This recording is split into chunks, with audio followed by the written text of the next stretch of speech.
The Wild Wild West. Guys, this is a tough time for this country, and honestly, I'm sorry I'm so late to releasing an episode this week. But this week was tough for me, man. I had to ask myself some hard questions. I said, there's a lot of bad stuff going on. That assassination attempt, just the country fighting even more, reality just kind of becoming more and more untethered, and people just kind of selecting this and that to be real over other things. And I didn't want to talk politics. It's like almost, I guess it's expected to like weigh in on this whole situation. And I honestly tried. I talked for 45 minutes about the whole thing, and it just sucked because my heart wasn't in it. Between us, what I really wanted to talk about this week is dicks.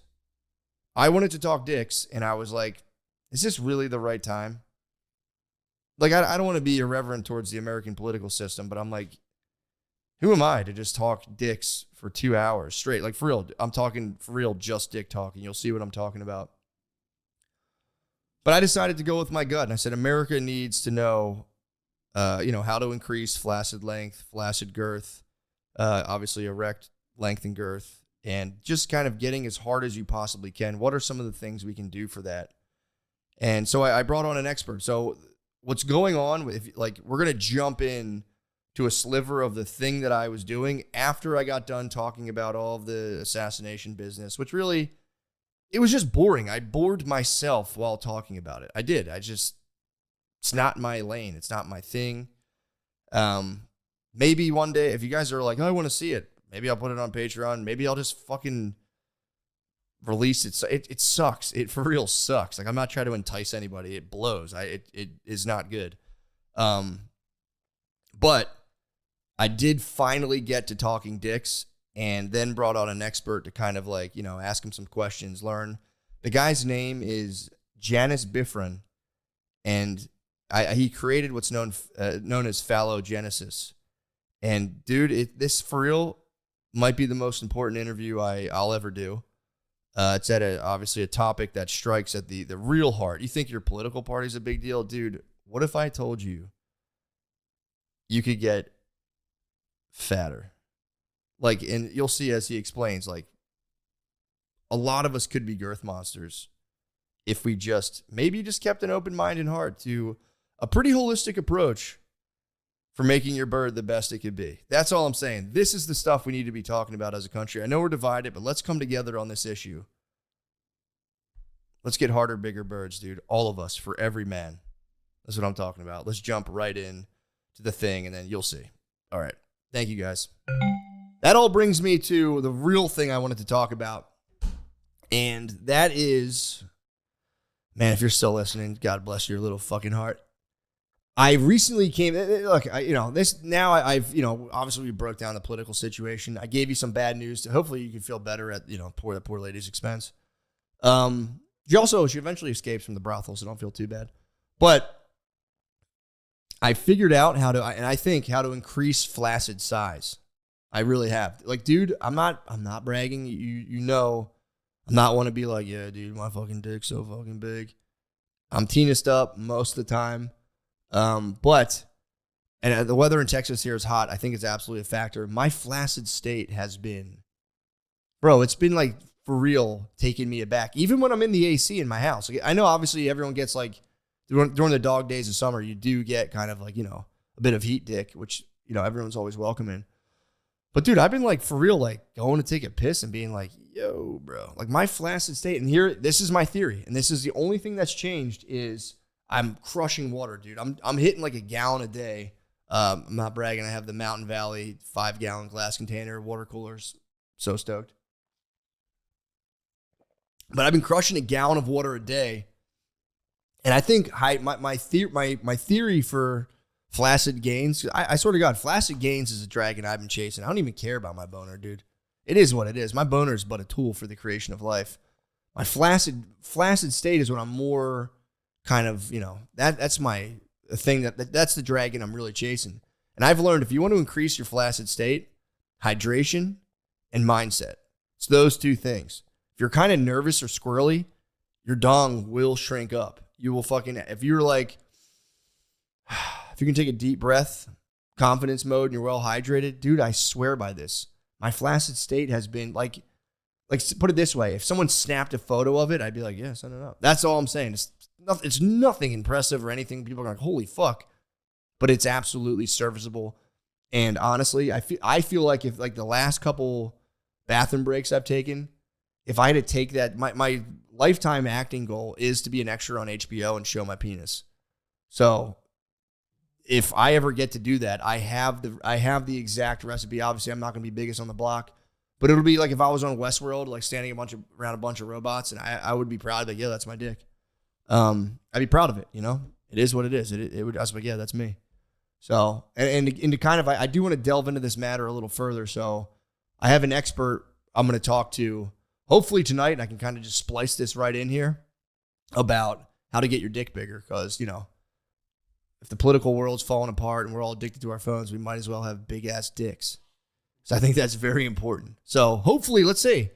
Hopefully we're pinging him in right now. Come on, brother. Come on. It took a lot to fucking convince this guy because he was weary. But I said, brother, the dudes need to know how to get bigger hogs. He claims that fapping shrinks your dick. What do you think about that? It's unwelcome news. Let's hear him out. All right, there you go. Dude. All right. Thank you so much for joining. I mean, totally saving the day. I didn't know what I was going to do this week. See, and I'll tell you, I'll start off before I introduce you. I'm going to tell you how we kind of crossed paths. It was really weird. So, and it weirdly enough had to do with that whole mess this week with former President Donald Trump. So that whole thing happened to him, whatever. Terrible thing. But it kind of, this spilled off of it because I'm sitting there, everyone's just flooding the internet with, you know, hot takes about politics, blah, blah, blah. And I said, what's nobody talking about right now?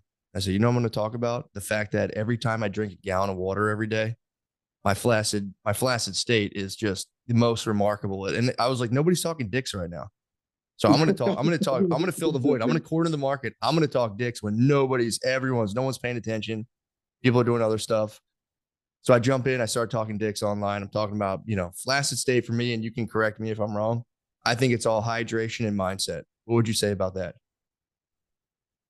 Hydration, mindset for sure. But the other thing is, which is where my work comes into play, blood vessel growth specifically. Whoa. And that's okay. So good. So we'll get into all that stuff. But yeah, it was weird enough. So I put this tweet out about that specifically, and it like hit, I think the subreddit, my brother saw it and he was like, yo, check this out. And he was like, check out. And I think you came up somehow through that tweet. You came up in the subreddit as well, what you were doing. He was like, dude, check this out. And I was like, damn, that's crazy. So that's how I came to discover you. And It's Janus Bifrons, correct? Janus Bifrons. I was going to ask you about your last name too. Like how do I say that last name? McCusker. McCusker? Got it. You nailed it. Okay. So Janus, introduce yourself. What do you do? You were just starting to explain it to me. It sounds fascinating. So what do you do? And I'm glad you agree about my flaccid size theory, because it is, I swear to God, it's hydration. And it is mindset. If you're walking around here nervous, dude, you're going to shrimp up. Yeah, you're gonna shrimp up pretty fast. So I got my start in I guess I'll wind it way the fuck back. I got fascinated with like blood vessels after I got out of bodybuilding when I was in my very, very like early childhood, you know, like teens and stuff like that. I'd gotten really heavy into the bodybuilding scene. Blew up on steroids, you know, like got just huge, and ended up having a pretty bad episode where I'd grown too fast and my skin came apart, and I didn't notice until I got in the shower and I like bled out and smacked my head in like a shower alcove and shit like that. Whoa. Can I stop you there? How do you do that? Is that can happen? Yeah. If you grow too fast from taking steroids, your skin will come apart. Like you're growing at a super physiological rate. Your skin can't keep up depending on your cycle. Like bad shit can happen. Yeah. So you were fucking jacked. Yeah. I was 276 pounds, single digit body fat. I'm 5'9", so I mean, damn, dude. Yeah, Okay. it was up there. And that started the blood vessel. That started your fascination with blood vessels. Well, yeah, because what basically happened after that is I had to go to the doctors because I ended up getting an infection in that particular skin tear. It was in my groin, and my doctor just looked at me and was like, "You can't keep doing bodybuilding.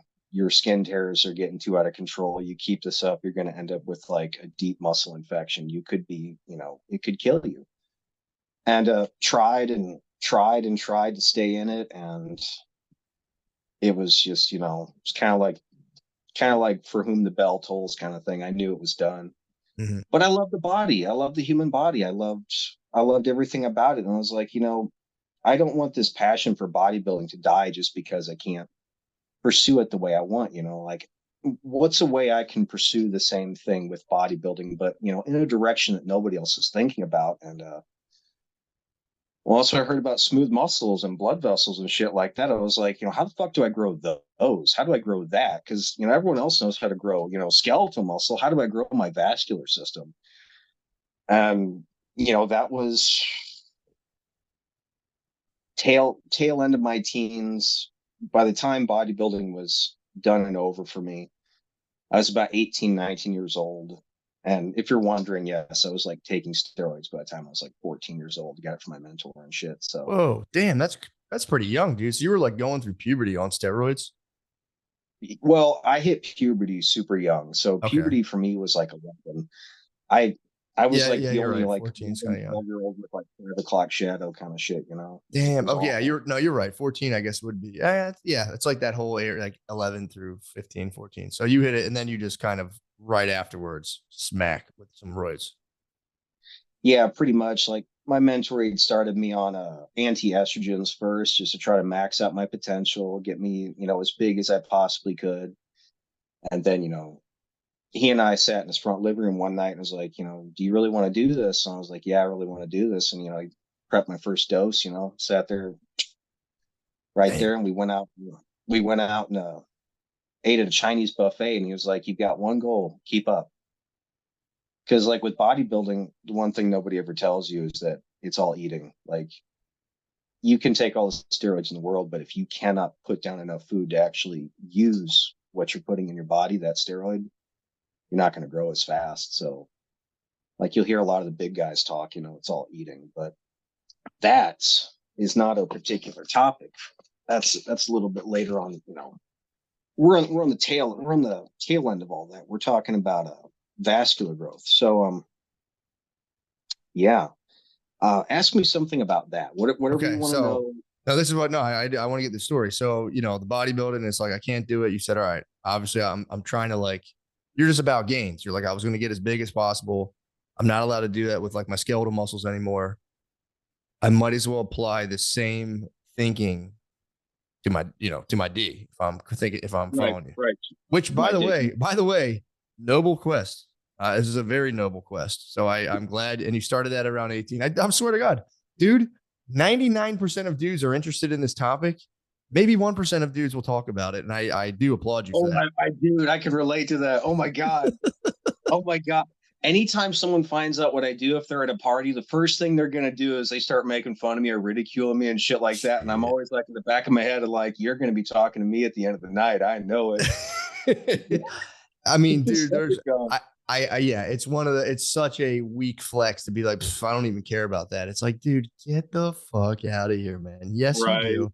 And it's like, dude, it's like you could be a billionaire and you could be like, yo, I figured this out. They'd be like, they would fully set you up with the Tony Stark laboratory. Like, dude, do your thing, please. Right, right. So you say, Yeah. yeah, dude, no shame in the game. I've been talking about this stuff forever. I'm all about it, dude. I think, and it's so I got into this because of and I do a comedy podcast. So I always try to find it. There was funny aspects of it, obviously, but I got into the movement of like dudes who are circumcised, and there used to be this company. I don't know if you ever heard of it called Manhood Canada, where they basically put like a sleeve on you where you can kind of regain your sensitivity.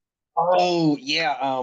It's foreskin restoration, right? That's Yes, what you're talking yes. about. So I kind of like started fucking around with that, and it kind of fits perfectly for a comedy podcast because it is funny. I was walking around with like basically like a Velcro sleeve on my dick all day, and it's delightful. It's funny to hear about. It's kind of fascinating. So yeah, so don't at all. If people, people want to try to hate, it's like, bro, stay in your lane. And it's like strong guys. Like there's no dude, like the strongest dude. Like if you're thinking about like MMA, jujitsu, they're not walking around trying to flex. It's always a dude who's out the strongest. So if you're walking around being like, I don't even care about this dick row and talk, like you said, it's like, bro, I'll see you later. Guarantee you'll Right. be hitting me up in a minute. So go on. So Yeah. how did you start to study it? Like I would have, like, where would you start with this? So that's a really good question. So I mean, I'm just going to try. What I'm going to do for you here is I'm just going to give you as much content as you're willing to get, and you can kind of like parse it, snip it, do what you want. So here we go. Obviously, same thing. I'm like, well, I mean, at that point in time, I knew enough about the body, because I was like, well, I mean, the male member, and that's how I prefer to say to it, All because right, like I hate male the member. penis. Male members. So what's male member made out of? Well, it's made out of, like fascia and smooth muscle. So I was like, well, I mean, so if I can't be like the biggest dude in the room, I'm going to be like the biggest dude in the room. It's Heard that. it's kind of what it goes, right? Let's It's go. like, Let's go. right, like if I can't swing hammer, I'm slinging hammer. It's one of those. So I was like, let's do that. Let's fucking go. What Yeah, else is smooth muscle in your body? What else is that good question. Basically, all of your blood vessels, your bones start out as that, which is something I'll get into later. whoa? Like dude, it's a really, I I got way more than I bargained for the deeper down this road I got. Like there's certain aspects of it that even now, even years down the road, that just blows my mind. Just blows my mind. So I'll get into the start of it, and then we'll start to get in the heart of it, and I'm just gonna like, Do your thing, man. I got plenty of time. all right. So of course I started out on all of the usual forums like Thunder's Place, PE Gym, tried Matters of Size, some of the smaller ones, just trying to learn about exercises in general, just trying to get a beat on it. And I did that for pretty much, well, kind of the, like I said, kind of like the tail end of my teens, start of my early 20s. And on top of that, behind all of this during the bodybuilding days, I'm just doing everything I can to just learn about the body in general. So I'm just kind of adding to it, learning more about smooth muscles, learning more about the sexual organs. And what I discovered, and it's painful to say this, it's really painful to say this, like, and you'll understand why it's painful. It all just sucked. It's just all so horrible, so horribly damaging, so horribly flawed, poorly thought out. Mm-hmm.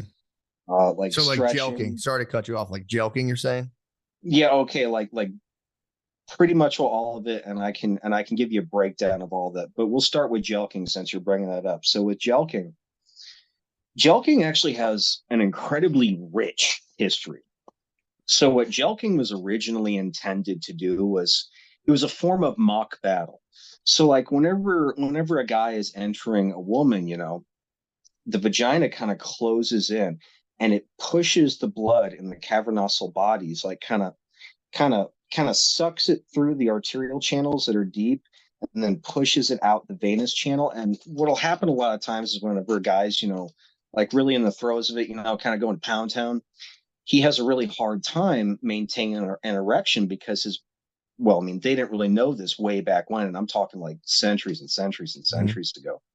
They didn't really know that it was a case of, arterial insufficiency. So what they did is with jelking, so what we know of it today, it's from base to glands, but it got misinterpreted because this starts in like way out in like the Middle East, like the Far East and shit, all right? It was supposed to be from glands to base. It was supposed to be like a mock battle. It was supposed to mimic penetration. That's what it was supposed to do. It was supposed to prepare Oh. you for that. And people are milking themselves like an udder, basically, going the reverse Pretty much. way. Yeah, it just got misinterpreted. Now, at the time, whenever I discovered jelking, I did not know any of this shit. So of course I'm doing it from base to glands, and what's of course happening is I'm getting varicose veins. I'm blowing out my veins. Damn. that's what gelking the gelking that we know of today, it causes varicose veins. It destroys the vascular pathways that basically help support and help the male member work. Hmm. It's yeah, and so tried gelking, got a lot of varicose veins from it, got worsening potency, did not get any size from it. Then I was like, okay, so gelking's not that great. Gave that a try. So let's try stretching. Let's see how that goes. Did stretching for a long time, and I ended up with what I've basically referred to as you can almost call it like cap separation. So you've got the corporate cavernosal bodies, which are deep, and then over top those you've got the tunica albuginea, and then over top that you've got a layer of veins, and then over top of that you've got the buck's fascia, and then you've got a couple other structures that exist then underneath the Cole's fascia. So basically, whenever you do a pulling exercise, all right, like most pulling exercises, you're taking your hand, you're forming a circle, you're wrapping it around your glands, and then you're pulling up. That's what most stretch exercises, stretch devices. They're either a suction cup or there's some sort of a compression band that goes right underneath the glands and it's pulling on that. Well, what that will cause is it it affects the more superficial structures, but it doesn't really affect the deeper structures like the actual cavernous bodies. So what'll happen is that Buck's fascia that exists over top that venous layer, which is over top the tunica albuginea, it'll stretch out. Mhm. And so you start to get this bizarre wiggle at the top of your member to where your glands will actually kind of be slopping about on the top of your, What? yes, yes. A lot of guys don't know this, but until I actually take the time to explain this to a lot of guys, or like I have no idea what this is. They just think like, oh, my glands are supposed to slip to the left and the right so incredibly easily. But no, that's not the case. What's basically happened is has have they elongated the tissue? Technically, yes, they've elongated the buck's fascia, but when they do that, you end up with a hemodynamically, or rather a hydraulically compromised member. So if you have separation between the bucks and then that underlying venous layer and the tunica albuginea, you actually have a very difficult time keeping an erection. So what you'll see a lot, and this is something that'll tie into something I'm sure you've seen, compression bands, like cock rings, like guys will have to wear cock rings, right? Oh, So yeah. they have to wear a cock ring because their member is hydraulically compromised. It doesn't work right anymore. So they have to wear cock rings in order to actually get hard because there's that layer separation. And is that the only way that can happen from the stretching, or can that just be normal wear and tear? To some extent, that's a really good question. That's a great question. It can actually happen with normal wear and tear. That's something that I see with guys that have erectile dysfunction, which is kind of where my work ties in later. So from doing jelking, from doing stretching, and so from the jelking and the stretching, and then I also did pumping, which is again the same set of problems. It tends to work the tissue superficially, but not really deep. Although there are some ways around that, which is actually something I have up on my Reddit, but I'll explain that later. So I tried, let's see, jelking, stretching, pumping, extending. Tried injections. By the way, needles near your dick, that's really scary. Was Like, that don't do it. Botox? Was that like Botox injections? Not Botox. I was doing Trimix. I was getting Trimix from this place called All Day Chemists, which is basically like this Oh, fly-by-night drug company out in the dude, middle of the sea. just let me stop you. Your ability to take these experiments to the next level is for real commendable. Like I tried jelking many moons ago and I just got scared. I was like, bro, I'm not, it would like freaked me out. But like the fact that you went all the way on all these things is admirable. So again, it honestly is one of the most noble quests. So no Well, needles, that doesn't work. yeah, well, okay, so like, so the injections actually work really well. No. They were nice. The injections were nice. But at the same time, oh my God, you think you've ever been hard in your life, oh, dude? give it up. The Really? injections are nice, but there's a real risk of infection. There's a real risk of scar tissue. There's a real risk of fucking up the dose and having, a medically induced priapism that could not go down. Like, dude, you got to look up videos of how they drain a priapism. Like they take this large gauge needle, right? And they shove it through your glands, and then they penetrate the cavernosal bodies, and then they suck the blood out.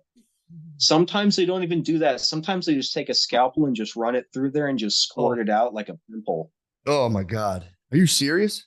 I'm dead serious. It's you do not want to Oh, pry. And that was what scared me. I was like, this is like, I mean, it's okay right now, but when's the day going to come that it's not going to be okay? And someone's going to take a scalpel and be like, Bob's your uncle. Like I oh, didn't, yeah, I didn't want that. oh my God. I didn't know that. Right. And this, so what's the difference between this stuff and what you call it? Botox. Okay. So what Botox will do, Botox will basically it'll basically cause your muscles to be unable to contract. Mhm. They won't work properly, which will effectively it will cause an erection because it interferes with your muscles' ability to contract. I see. I see. I see. Yeah, so I mean, like like rich white women, they're like, "Oh, I've got wrinkles in my face. Let me just shove a needle here, and their muscles they can't Mhm. work anymore. There's no wrinkles. Yeah. Same principle. Um, so yeah, did the injections. I never went so far as to inject like silicone into there. Like I've so doing this job, you see some things that are just like way out there. I mean, like way, way, way, way so far left field. You'd like, let me put it Silicone's like intense. Silicone's intense. It's like a breast implant, basically. it pretty much. Okay, so like what these guys will do is they'll inject silicone into the corporeal bodies. And I saw a picture of this one dude. It looked like he didn't even have it didn't even look like a tube anymore. It just looked like a basketball. He just had a Whoa. basketball. He had injected so much silk. He couldn't even pee properly. He had to shove a sounding rod down his urethra in order to pee because there was so much pressure on his urethra from all the silicone. He just couldn't do it. Oh my It like God. it was fetish taken just a whole next level, or like other crazy stuff is penile bifurcation. You ever heard about that? You split It's it, where a right? guy yeah, it's where a guy literally sits there and takes a razor blade over several months and just splits the chambers apart. Like it Why, looks like dude? some sort of like death flower. Why? Like Is it fold out or something? Like, what does it do? yeah, it like folds out, like looks like it almost looks like something from like Alien versus Predator. It's Oh, gross. no It's so thanks. gross. No thanks. Yeah, that's one of those like I'm glad I know about this, but that's like brain cancer, and that keeps me up at night. Did I really need to know this? Oh, Um, Yeah, so weird stuff. But anyway, so after I do these injections, I'm like, okay, I can't really keep doing this. So what are some other things that I can try? What are some other things that I can do? Again, all day chemists. I start ordering in Viagra and Cialis because they were selling it like super cheap. It was like $1.50 for the blues and like three for the reds. I was like, shut up and take my money. yeah. Because you walk up to the pharmacy and they're like $20 a tub. I was like, Crazy. no. Yeah. Right. So I get Viagra and Cialis, and I start experimenting with those, and they're working out pretty damn well. I mean, not quite as well as the injections, but they're doing great. Uh, and then and then it all kind of started falling apart one night. So what a lot of guys do not know about Viagra and Cialis, which personally it scares me a lot because you've got services like Hims, and I'm not singling out Hims or any of those like kind of email prescription basis, because I think there's a genuine need for, like reasonable medication costs for, easy access to certain types of drugs. I'm for that. Uh, Basically, with Viagra specifically, not Cialis. Cialis is okay, but Viagra specifically, it can cause a form of, it can, NAOIN. I can't remember what that stands for, but basically you end up with a form of nerve damage in your eyes. What? So what PDE5 inhibitors, the Viagra specifically, what it'll cause is it will cause the pressure inside of your eyes to go down. And your eyes actually need a certain level of pressure inside of them in order to oxygenate those cells, to oxygenate your nerve cells. So whenever you're taking Viagra, one of the common side effects guys talk about is blue vision. You ever heard of blue vision? No. You basically end up with blue after images. Now, at the beginning, those blue after images, they're not so bad. You barely notice them, but that's why they're so insidious. That blue showing up is actually your body trying to tell you that your nerves aren't getting enough oxygen, that the nerves in your eyes are actually dying. Dude, so you for real, like, you literally, it starts to look like Avatar. Everything starts looking blue. Yeah, like anytime you like look away from like, well, okay, so you make a good point though. So basically, like, say you're looking at something and then you look away, you end up with this like super rich, ultra dark blue after image that makes it almost impossible Oh, to see what oh, the fuck I you're see. I doing. see what you're saying. No, I know what you mean. So you look at a thing, you look away, and there's still like almost like caught in frame in your eyes, the thing you were just looked at, but just like blue. Yeah, a very dark blue. That's And it crazy. just got and it just proceeded to get worse and worse to the point to where to this day I'm still night blind. I have a very hard time seeing at night because of it. Damn. And I found out after I stopped it and I flushed all the drugs that it was they first started noticing it over in the United Kingdom. I do a lot of business in the United Kingdom for whatever reason. I think maybe it's something in their water. I think they need to have better water treatments. Me and a couple of guys actually traced a chemical leakage from one of the factories because I had a bunch of customers along this one river, and I was like, "This is fucking weird. Why is it all along this one river?" What in the UK? Yeah, yeah, it was in the United Kingdom. It was basically a factory that was not handling their toxic waste properly, and they were dumping it into the river and was ending up into the water supply, and it was causing some pretty bad vascular side effects. That Damn. this was like a year and a half into starting the forum that I started kind of tracking this shit. I was like, this is kind of fucking weird. What the hell's going on here? And me and me and some guys in that particular area of the country started tracking this shit, and we nailed it down to that. Um, That's crazy. yeah, like I said, I mean, I talk to guys like I talk to guys all over the world. The craziest conversation I ever had was on the plains of Mongolia, and this dude was like jumping up and down in his jeep trying to keep signal on his sat nav. Like, she's like, hold on, wait a minute, sticking his phone higher up in the air.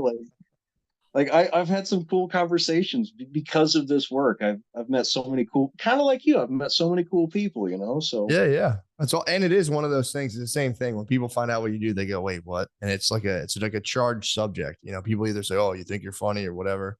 For you, it's like, oh yeah, I don't need that. It's like, all right, bro, bust it out right now. right, Put right, it on the yeah, table, Holmes. you Let's know, go. So you went, you tried all the different types, all the different things. So where did that yeah. ultimately take you? What did it all culminate in? It all culminated in severe erectile dysfunction. Severe erectile dysfunction. I was I couldn't keep it up. Period. End the story. Like I would have at that particular time in my life. I wished I was a two pump chump. I couldn't even keep it hard enough to be a two pump chump. It was Yeah. And how old it were was you just then? I was like mid 20s. Damn. All So I right. mean I'm a decently young guy. I shouldn't be having these problems. And I was like one night one night I was just kind of sitting at my computer and I was like, you know what? I don't even want to try to get big anymore. I don't want to try to pursue this anymore. I just want to return to what I used to be. I just want to be able to get it up enough to be, with a girl so I can be that two pump chump. Like, I don't know how much I can cuss on. Can I cuss on YouTube? Is Yeah, that you can cool? say whatever you want. Yeah. Yeah. I was like, fuck all with this size shit. I just want to be able to actually have sex again. Yeah. So that's how I started looking into this. I was like, instead of trying to grow the male member, let's just try to figure out how I can get it back to functional. So I started studying blood vessels very, very intensely. And I mean, I've been studying them intensely for quite a long period of time, but it was the switch in my head from trying to make myself bigger to just making myself functional that seemed to open up all the right doors. So And you it took was like a around holistic, sorry to cut, you took like a holistic approach rather than like you know, just like I'm gonna grow this at the expense of everything. You took like a holistic. That's what it I sounds took like. yeah, I took a holistic approach, and one of the first things I'd come across on this lovely, lovely, lovely website called Library Genesis. It's like the Library of Alexandria of the internet. Like any book you could possibly think of, it's probably on there. Like hundreds of millions of texts, but Damn, you got to have a VPN to get to it. But gotcha. I'd come across this book while I was searching on Library Genesis. It had been outdated and out of print for a long ass time. It was in German. It's called Wandergries something or other. I can't remember. But basically it was about the guy who had discovered the Bayliss effect, and uh, William Maddox Bayliss, I think is his full name, and he was like Sir William because I think he got knighted or something like that. Anyway, read his book on the Bayliss effect, and it basically talked about how smooth muscles are involuntary. So so whenever a smooth muscle is suddenly distended, it has these channels on the outside of its cell that will open and close based on distension. So say you've got a cell and it goes like this, it suddenly stretches, smooth muscle, and it suddenly stretches. You've got these ion gates on the outside of the cell that will open up and will selectively filter in like things like magnesium and calcium. And whenever that calcium comes into contact with these receptors inside of it, it's like this giant electrical storm inside the cell. You actually, when you look at it under a microscope and something else, I can't remember the name of it, you see like this aura around the cell. It's like static electricity from like a blanket or some shit around the cell, and that's the calcium ions like getting sucked in and then What? creating static. Oh yeah, it's trippy as hell. And nitric oxide is involved in the process. Like you need nitric oxide to make it work. They're like I've mentioned on YouTube, smooth muscles are like little living engines. They're like little living engines.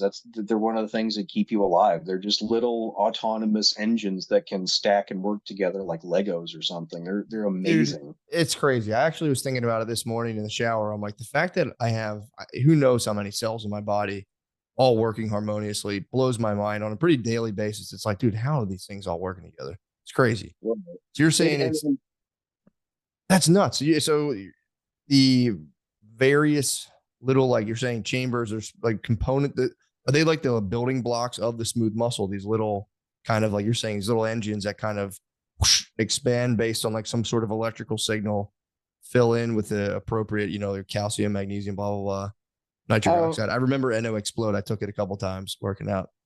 okay, yeah, smooth muscles are basically the building blocks of the vascular system. They're well, I'd call smooth muscles more like the structural support of the vascular system, but Okay. we'll tie that in. We'll tie that in later. So got done pretty much well digging through that book using Google Translate, which by the way is horrible because you could only do like a page, like you could only do like three-quarters of a page, and this is like a several hundred page book. Oh, I basically just I pretty much will Google translated which chapters I actually wanted to read. And then I would sit there and like slowly, begrudgingly work my way through this book. And it's not translating all that great. Like Google translates great, but some languages it's a little iffy. yeah, yeah. Especially what I like to call like the dark triangle, which is like Cyrillic languages, not so great. But so I dug through that book and I was like, okay, I've got a much better idea of what's going on here. Let's go on to Google Scholar and see what other stuff we can find. And that's when I started learning more about smooth muscles and endothelial cells and how those two relate. And then I would go back to Library Genesis to try and find some other manuals on that particular topic. And then I pretty much took that as far as I could. And I was like, I need to get a hold of much more up to date stuff. And basically with the money I was making from doing odd jobs and stuff like personal training, did that for a while. I was pretty much well throwing it at like research hubs like Elsevier and GitHub, and Elsevier is the only one that's really coming to mind right now that expensive. But I was Yeah, those pretty things much are well they're super. Those things are super expensive. Usually schools like subsidize those because they're just yeah, they're a I lot of money. actually What? No bullshit. I actually went to college just so I could get a hold of the research manual. I got a Nice. degree in sociology, but I mean, I went to college just so I could access to the free shit. I was like, It's an bring awesome it. move. Let's It's a great go. idea. It's probably cheaper, honestly. It was genuinely cheaper because like a 24 to 48 hour window, a 24 to 48 hour window of renting, I could set you back like two, $300, man. It's So like crazy. if you, yeah, so if you're like digging into like, a pretty complicated topic and like the new up to date stuff, your your piggy bank might start out, fat and fluffy. It ain't gonna stay that way. It's gonna look like sad and deflated, and it's just not good. Not That's a good. beast. That's an absolutely beast move. Yeah, so I went to college.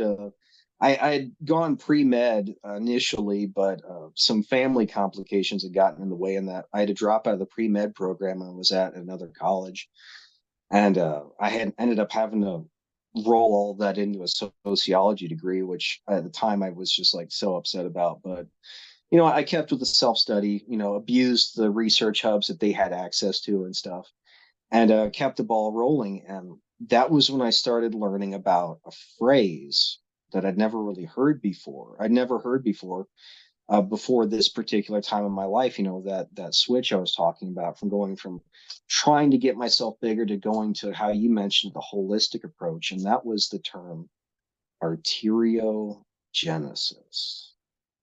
And that's where it all started. Like everything was kind of like a steady climb in terms of my knowledge, but the moment I learned about arteriogenesis, it was just like Man. a rocket. It was just a rocket. So with arteriogenesis, it is it got its start in like the 1940s, 1950s. And before that, they had like really tenuous amounts of knowledge, like kind of scant knowledge about it with like deer antlers. So what some of these like burgeoning researchers and scientists would do is they would they pretty much will butcher the heads of these deer that were still alive. They'd like sit in there and go inside their skull and stuff and like cut off like certain blood vessels and stuff to see if it would affect how their antlers would grow. Yeah. Jesus. And they'd find like one antler would grow a little bit more than the other, and they're like, oh, okay, so like cutting this blood vessel actually causes something, and then they'd come back to that deer, a year later, whenever the antlers had fallen off or something like that, and look at it again. It's like, oh, hey, those blood vessels have grown back, or it's like these antlers are growing at the same rate again.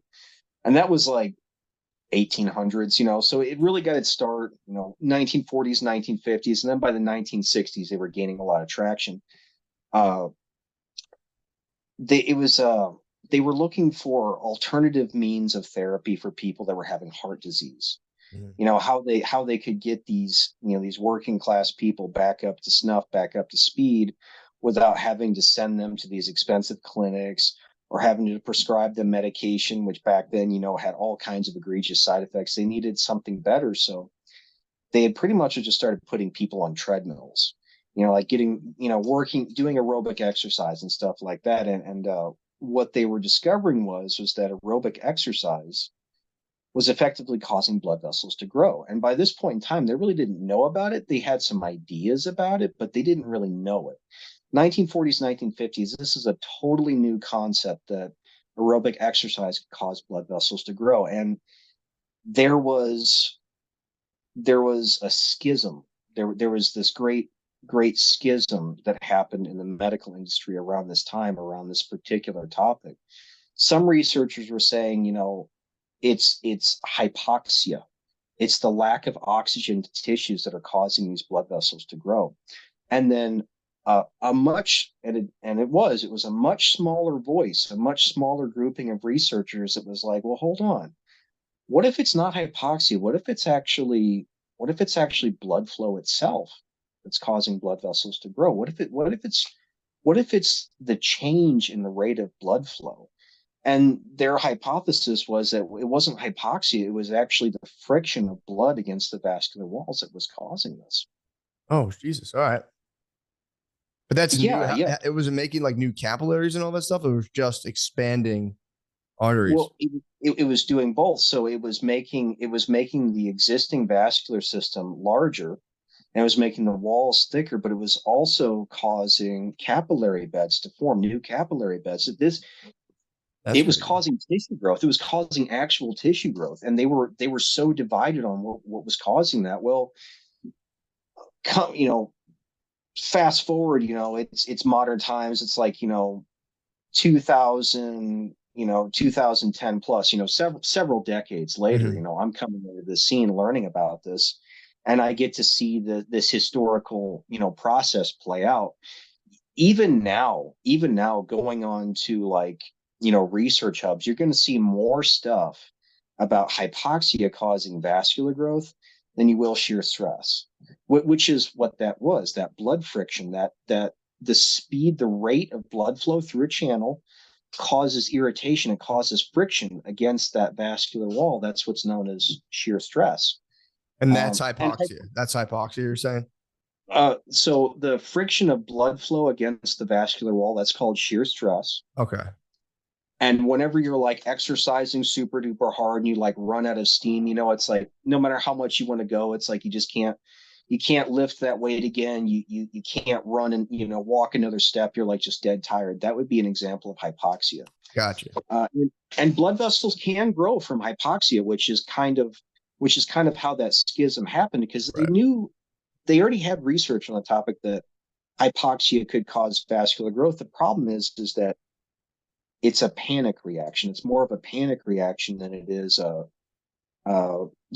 go-to for vascular growth. Whenever uh, whenever oxygen content in a particular area of the body starts to drop, uh, the half-lives of certain growth factors goes up because they're reacting to oxygen, which makes their half-life go down. When you have a low oxygen environment, the half-lives of these growth factors extends quite a bit. Like a great example would be like VEGF. If you're exposing VEGF to oxygen, an oxygen-rich environment, healthy tissues, it's got a half-life of like 2 to 3 hours. But in a low oxygen environment, it's like 8 plus hours. So they were not wrong in their assumptions. They were not The research they were doing around that time wasn't wrong, but it just wasn't the body's main go-to Makes for sense. causing vascular growth. It wasn't the Yeah. best way too. Like functionally, it's like, well, yeah, if you're like redlining your body for arterial or to grow your arteries and stuff, it's probably not the best move. Right. It's not the best move. It's not the body's main go-to. Sheer stress was, but so anyway, with arteriogenesis, this idea of blood friction causing vascular growth, what is involved in that, and I'll go ahead and break down arteriogenesis as much as I can, and then we're going to use that as a stepping stone for kind of what I'm doing now today. So, whenever you have someone engaging in aerobic exercise, you've got blood that is moving through the vascular channels faster than normal. Now, the first reaction to your body to this blood friction, to the shear stress, is an increase in nitric oxide from your endothelial cells. Your endothelial cells have these little hairs. It's almost like grass. Like, you ever seen like a wide open field and you saw a breeze roll through and you watch the grass like blow and wave? Mhm. The endothelial cells have the exact same thing. The endothelial cells line your blood vessels, and off of those endothelial cells are like it's like grass almost. It's these little hairy protrusions. And whenever they get tilted so much by blood flow going through a channel at a certain rate, it causes an activation of these internal mechanisms inside the endothelial cells that causes them to release nitric oxide, and the vascular channel widens. And a lot of guys know this is like, getting the vasal pump, getting the muscle pump, it's like raw, it's like, check out my pump right now, that most guys know it is that. The other is, say with aerobic exercise, I'm sure you've done some treadmill work and you're looking down and your veins are really sticking out. You're like, man, I feel like I got like a roadmap going on. This feels great. Yeah, yeah. That Right. So that would be an example of the nitric oxide release. But now say you up the rate of blood flow even more, past a point to where the nitric oxide release isn't enough to really pull back the shear stress on that arterial wall. And we're going to start in arteries first here. So let's say the blood passing through that arterial channel, you've already released nitric oxide, you've already widened it, but the level of shear stress on those endothelial cells, it's still too great. What does the body do then? The endothelial cells then begin to release a growth factor called vascular endothelial growth factor, specifically vascular endothelial growth factor subtype BB. Whenever VEGF gets released, it releases from the endothelial cells and it kind of becomes like this cloud in the vascular channel, and it causes an increase in dilation, both ascending and descending. It causes like this domino ripple effect. And you get that from basically prolonged aerobic exercise. Like you get the nitric oxide release, say in a general workout, within the first 5 to 10 minutes. But say you continue that aerobic exercise for another 30 to 45 minutes, and you cap out in like a 45-minute session.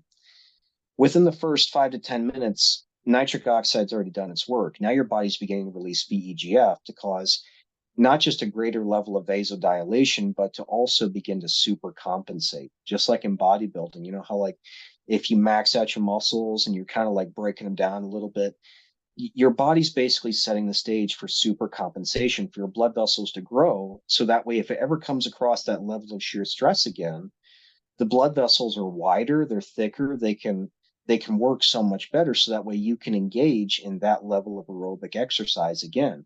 Think about it, think about how humanity would have made it this far if we couldn't, outrun the things that were trying to eat us, like lions and tigers and shit like that. Imagine if, like those little Yeah. wubaloos way back in the jungle is like, oh, I can only run so fast, I can't get away. You're fucked. You're just dead. So your Yeah. your body has to have some way to super compensate, some way to adapt to that kind of a stimulus, that kind of a potentially life threatening situation. So it releases VEGF subtype BB, and it's in its name, vascular endothelial growth factor. What it will cause is it will cause your endothelial cells to begin to proliferate, to increase in number. And what they'll start to do is, as they start increasing in number, they start to burrow out into the vascular walls. They start to form these little transient microchannels. Damn. Really trippy stuff. Yeah, it's like these little fingers that'll kind of grow out into the extracellular matrix. It's almost like if you looked at your blood vessel. So blood vessels themselves are kind of like a mesh. They're not really a uniform tube, they're more like a mesh. And the endothelial cells will grow through these mesh to form like little hairs that stick out in the extracellular matrix. And they'll begin releasing that VEGF further into those little microchannels. Uh, and that process, say, okay, so tying in bodybuilding, Sure. tying in experience, right? Bringing it to the forefront here. So most people are going to recommend, you're exercising, like say you go to the gym, you do a workout. You're going to take like anywhere between 1 to 2 days rest before you work those muscles again. Well, it's kind of like aerobic exercise a little bit, but that's something you have to do all the time. So let's say you run super hard in that treadmill, you kind of push yourself pretty good for those 30 to 45 minutes. Well, I mean, what do you got to do? You got to walk out to your car, you got to walk at work, you got to, walk here, walk there, you got to walk around the store to go get groceries. You keep your blood flow up, but you lower the level that you're doing it at. You're not trying to like, punch at the ceiling. You're just trying to maintain, a steady rate here. So you've got your intense workout and then you've got steady state throughout the day.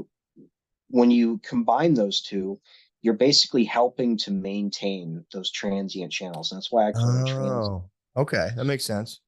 Right. So these endothelial cells will sell out these little hairy fingers into the ECM, the extracellular matrix, during these intense bouts of exercise, and then your steady state aerobic exercise throughout the day, basically, doing your job, you know, walking through the store, stuff like that. And Well, then, so just to stop, this is what I don't know if you ever been to Orange Theory. This is their whole thing. It's like you work out, your heart rate's on a board with all the other people, and then you get splat points every time you're in, I think 85% of your cardiac output. If you're in that zone from 85 to 100, 85 is like orange. If you get to 90, it becomes red. But if you do that for 13 minutes of the hour long workout, they say they just call it like an afterburn effect where like you burn hundreds of more calories just because you hit that sustained output for 30. And it sounds like what you're talking about. You get your body to like a red line state, and through your like more steady state activities throughout the day, your body's like you were saying, just trying to maintain all these little connections you just made. Pretty cool. Right. Yeah, your metabolic rate goes up because your body, after that intense workout, it's trying to super compensate. It's trying to adapt to what you've done to it. So of course your metabolic rate is going to go up. And all of this is going to tie in together really, really beautifully. So after you've made these little hairs, these little feelers, that's not the end of the process. There's an additional step where shit just gets absolutely crazy. So once you've got these feelers in place, you go to do your next workout after you've done your steady state, just doing, just living your life. When you go to do the subsequent exercise, a day, 2 days later, and you re-expose your vascular channels and these little feelers to additional shear stress, they start releasing a different growth factor. They release what's known as platelet-derived growth factor, PDGF. Now, PDGF is pivotal because it is not a growth factor for endothelial cells. It's a growth factor for smooth muscle cells. Whoa. And what it will do is it will release PDGF out into these little feelers. And smooth muscles, they're like little living engines, but in this particular case, they're also kind of like bloodhounds sniffing out a blood trail. They're like, I smell growth factor. I smell the thing that's going to make me bigger. I smell my next meal. And so these smooth muscles will start kind of wiggling around, and they'll start breaking down their structural support. So remember how I was saying that smooth muscles are kind of like the structure of a blood vessel? So Mm. what smooth muscles will do is once they've kind of gotten themselves cemented into a structure, once they've got themselves in place, they'll begin releasing collagen. They'll start making these collagenous sheaths around themselves to hold them in place, but also to give the structure that they're in more integrity. Well, whenever they start to sense this PDGF, they start to break down that collagen themselves, and then they begin to migrate. They begin to migrate from the outer walls of a vascular system towards the channel, towards the internal channel. Damn. So that's like more of those deeper structures you're talking about that these other techniques don't really affect. Well, like I said, we're getting into that. We'll get into Okay. that. So you So get what these were you smooth talking about? muscles, huh? So what did you mean by where are they migrating towards? Okay, so say you've got a tube, right? Endothelial cells are existing inside the tube, Right. and then smooth muscles are existing in the wall of the tube. So what the smooth muscles will do is they'll start migrating from the walls of that tube more towards the inside, and Gotcha. they'll get like right up under these smooth muscles that have migrated. They'll get like right next to those endothelial cells, and these endothelial cells that are in the main bulk of the channel, they're just pushing out PDGF in just like waves, just big clouds. And these smooth muscles are just bathing in this growth factor, and they're proliferating, they're increasing in number, they're growing because they're being bathed in these growth factors by endothelial cells. And something that we know from studying like the cardiovascular system, like people that say that have heart disease, they have this thing called oh, what's that called? Can't internal inward remodeling. So in arteriogenesis, you have outward remodeling. In heart disease, you have inward remodeling. What basically happens is, in the case of heart diseases, you have these smooth muscles migrating inward, and it's causing the channel to temporarily narrow. It's forming what's known as a neo-intimal layer of smooth muscles just underneath this layer of endothelial cells, because the process of arteriogenesis gets halted because you don't have someone that's engaging in steady state. They're living a sedentary life. They're not engaging regularly enough in aerobic exercise, so they get inward remodeling because the arteriogenic process is being halted. But let's say it's not halted. Let's say you've got somebody that's actually engaging in steady state. You've got somebody engaging in regular aerobic exercise. Once these smooth muscles start to proliferate, they start to form that neointimal layer. Yes, the channel will temporarily narrow, but that's when the true magic starts to happen when you have somebody who has a healthy lifestyle. Those channels, remember those feelers I was telling you about, those hairs that poke into the ECM? What they start to do is the endothelial cells on the internal part of the channel, they'll begin to ramp down how much PDGF they produce. And then the little feelers out here will ramp up how much PDGF they're producing to cause these increased amount of smooth muscles to migrate back out into the walls.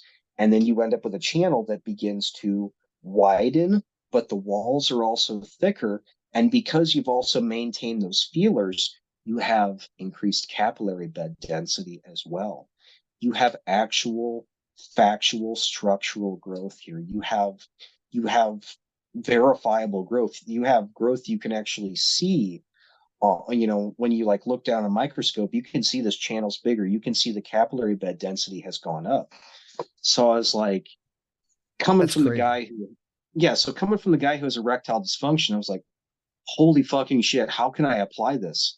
Like, holy shit, how can I take advantage of this arteriogenesis? And I hit a wall. I hit a big ass wall because there's not many books written about the vascular system of the male member. There's just not. So I Why? had to do there's a lot on like the cosmetic end of things, like say like soldiers that have had like an IED and they have to put like their junk back together. Right. There's a lot of surgery manuals, but there's not too many vascular models. But I did eventually find some of the knowledge I needed studying surgical manuals, and then even more kind of studying the philosophy of sex itself. The best way to learn a language, immersion. Living where the language is spoken and using it every day. But if that's not in the cards this year, you can still learn a language the second best way, and that's with Babbel. Don't pay hundreds of dollars for private tutors or waste hours on apps that don't really help you speak the language. Babbel's quick 10-minute lessons are handcrafted by over 200 language experts to help you start speaking a new language in as little as 3 weeks. Babbel's designed by real people for real conversations. I honestly might start doing this with Maya. My daughter, for some reason, burns with the passion to learn Spanish. She wants to know everything I say. She's like, well, how do you say that in Spanish? I'm like, bro, I don't fucking know. But I might actually start doing Babbel with my daughter and see. I'll let her do Spanish and see if it works. I think it actually does work. I've studies from Yale, Michigan State University, and others continue to prove Babbel is better. One study found that using Babbel for 15 hours is equivalent to a full semester at college. Babbel has over 16 million subscriptions sold. Plus, all of Babbel's 14 award-winning language courses are backed by their 20-day money-back guarantee. There you go. Here's a special limited-time deal for our listeners. Right now, get up to 60% off your Babbel subscriptions, but only for our listeners at Babbel.com/drenched. Get up to 60% off Babbel.com/drenched, spelled Babbel. I don't know, I got all fucking sassy with that. Babbel.com/drenched. Rules and restrictions may apply. I did that Boosie, INDEP. Our next sponsor needs no introduction. You've seen the ads, you've heard us talk about it a million times, and I bet there's a big part of you, pun intended, that wants to try it. What am I talking about? Blue Chew. That's right. This isn't your grandpa's blue pill. This is the one. The OG chewable tablet for sex. For better sex, I should say, because you're harder. Blue Chew is a unique online service that delivers the same active ingredients as Viagra, Cialis, and Levitra, but at a fraction of the cost and in a chewable form. The process is simple. Sign up at bluechew.com, consult with one of their licensed medical providers, and once you're approved, you'll receive your prescription within days. I've heard it works really well. Again, for the time being, I still get hard as fucking hell, but I'm sure these things are everyone I've ever talked to about these says they do steal you up. Obviously, use them responsibly. Blue Chew tablets are made in the USA and prepared and shipped directly to your door. The best part It's all done online. That means no visits to the doctor's office, no awkward conversations, and no waiting in line at the pharmacy. You can take them anytime, day or night, so you can plan ahead and be ready whenever an opportunity arises. Blue Chew wants you to have better sex. Discover your options at BlueChew.com. Blue Chew wants the entire country rock hard. They told me that's the mission. They will not stop until every man is bricked up like a brick house, till every tent is pitched, till every road is raised, till every rod is raised. Discover your options at BlueChew.com. That's pretty noble. And we've got a special deal for our listeners. Try Blue Chew free when you use our promo code DRENCHED at checkout. Okay. Just pay $5 for shipping. That's BlueChew.com, promo code DRENCHED to receive your first month free. Visit BlueChew.com for more details and important safety information. We thank Blue Chew for sponsoring the podcast. In a world of slot reels and blackjack deals comes the must-play event of the summer from DraftKings Casino, featuring nonstop action and an all-star cast of games, including A-lister Loki's Luck. This summer blockbuster is the one you won't want to miss. Plus, new players can get $100 instantly in casino credits with just $1 wager, and all players get a blockbuster bonus every week. So sign up with the code SECRET and grab your popcorn. It's showtime on DraftKings Casino. Gambling problem?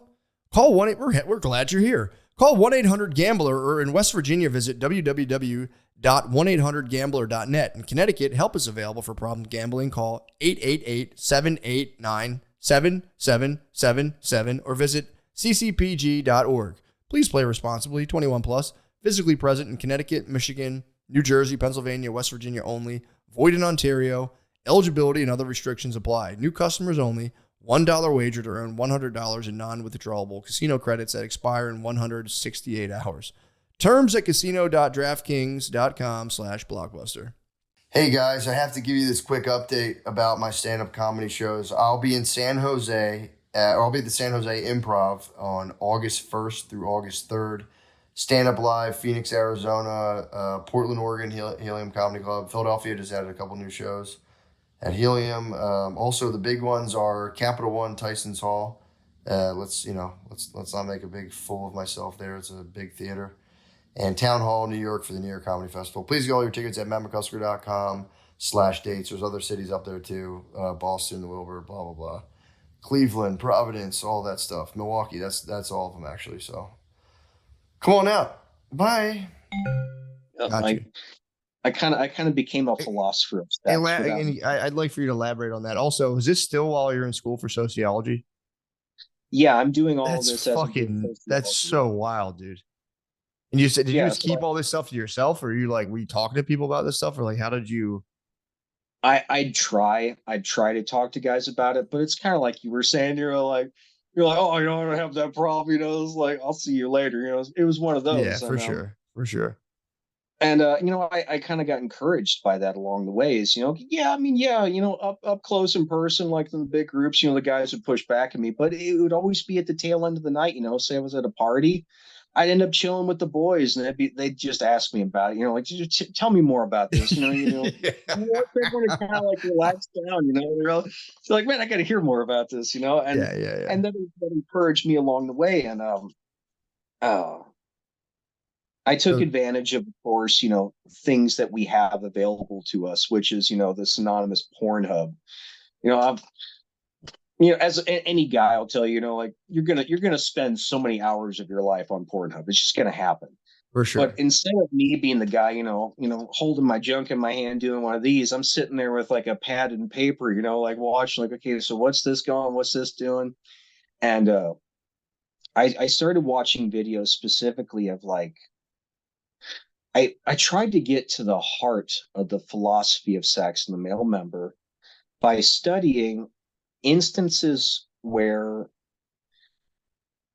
procreation was most likely to happen, how adaptations could be passed on over time, how a structure could form over the centuries, the millennia, based on who is actually getting a chance to procreate. And so I started studying females. Females are basically the ones that are helping guys propagate themselves, making the next generation of males. So I started studying female sexuality, how females move during a sexual encounter when they are pursuing orgasm. And so I just started watching videos, of like, cowgirl, girl on top type motion, type videos. And yeah, not, I'm not sitting there with my dick in my hands. I'm sitting there with a notepad and paper in my hands, like, okay, so like what's going on here? And This what is I the most noticed. impressive part of this, by the way. The fact that you're able to do that. Yeah, I'm sitting there. I mean, oh, don't get me wrong. I mean, it was like so tempted to just sit there and beat one out really fast. But I was like, no, no, no, I gotta stay on I top of mean, it. unbelievable. And then, so you were studying, you wanted to see, and why did you study that specifically? I wanted to study it because there was something inside of me. There was this little voice telling me that that was where the answer lied. That was where the answer to my problems lied. So I started looking at how females moved in these positions where they're the sexual aggressor when they wanted to go towards orgasm because uh, without getting too deep into the thicket here, whenever females orgasm, there's a much greater likelihood of procreation actually happening, of the semen actually making it to where it needs to go, get to the egg, baby happens. So I was like, how are these females moving? And it was like this undulation, the way that they would move whenever they were pursuing orgasm. It was the way that they would tilt their hips coming down, going up. They would tilt back whenever they were squatting down on the guy, and then they would tilt towards the guy, like towards his head whenever they were rising up. And I was like, what the fuck is that? What are you doing? What kind of like primordial dance are you doing right now that it's like, I know the answers there. What the fuck is that? And so I was like, I gotta dig into these research manuals more. I gotta figure out what the fuck's going on here. So I started looking at pelvic anatomy, at the blood vessels in a male's pelvis. And what I figured out was that the male member was supplied off the aortic forks that go down into your legs. So you've got the main aortic trunk, right? And then you've got these forks that go down into your legs. Well, in the pelvis, you've got these other ones that are called the iliac arteries. They're like these little offshoots. Well, actually, they're pretty large offshoots that feed, the tissue masses in your pelvic girdle. And then off of the iliacs, you've got the internal iliacs. Now, the internal iliacs, that's where the story gets interesting, because the internal iliacs are the ones that feed the male member. And it's got three branches that come off of it, three of them. And you've got an internal iliac on each fork, so they're a mirror of each other. So you've got three forks on either side of this iliac. You've got the bulbourethral artery, which feeds your corpus spongiosum. You've got the deep cavernous artery that feeds the main cavernosum, and then you've got the third one, which is the deep dorsal artery. And as you use the methodology to have come up with, you can actually see that deep dorsal artery get so fat it's like ropes on the side of your dick, man. It's just fucking cool. It's What? like it's like ropes, and you can actually use that to track deeper internal growth of the vascular structures. But again, we've got to get into the whole hemodynamic thing here. Yeah, Like I yeah, said, yeah. I'm Please. I'm, I'm going to give you as much details and stuff you want to work with. So I got looking at like what are so we've got females that are engaging in like this primordial dance whenever they're pursuing orgasm. And I know that orgasm, whenever that happens, you've got a much higher chance of procreation.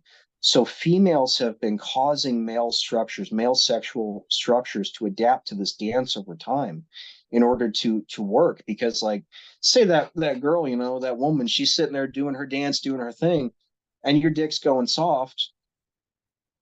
Make babies, Yeah. procreate, have kids, so Yeah. like the guys that have these structures in place that kind of match up with this dance, those genes are being passed on, they're being adapted, they're growing, they're improving in their efficiency. So I knew that somewhere in my genetics right now, through however many centuries or millennia of evolution, have adapted to this dance. So I was like, so the female is pulling her pelvis towards me. Like, say, you got a girl riding on top, her pelvis is pulling towards me.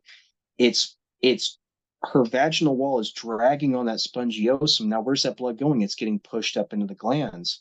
Now, where the fuck is it going from there? Where is it going?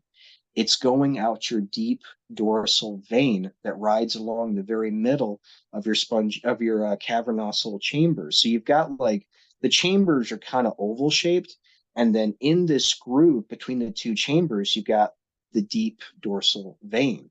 So it's going through the spongiosum into the glands, and then it's exiting through the deep dorsal vein.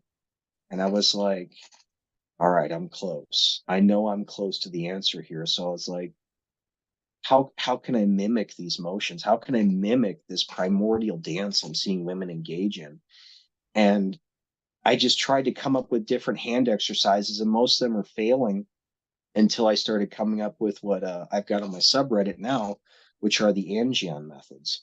The first thing I started doing is I started rubbing the deep dorsal vein. I started trying to pull blood through that vascular circuit, what I refer to as the bulbodorsal circuit. Bulbourethral arteries feeding up through the spongiosum, bulbodorsal circuit. That didn't work out so well. Stimulating just the veins, what I found out is they would collapse because of how they're designed. Once you try to pull blood through them, they'll just kind of collapse on you. It didn't work out so well. So I was like, well, what about if I tried pushing blood up into my glands and then squeezing it and then firing it down the deep dorsal vein? That worked a little bit better.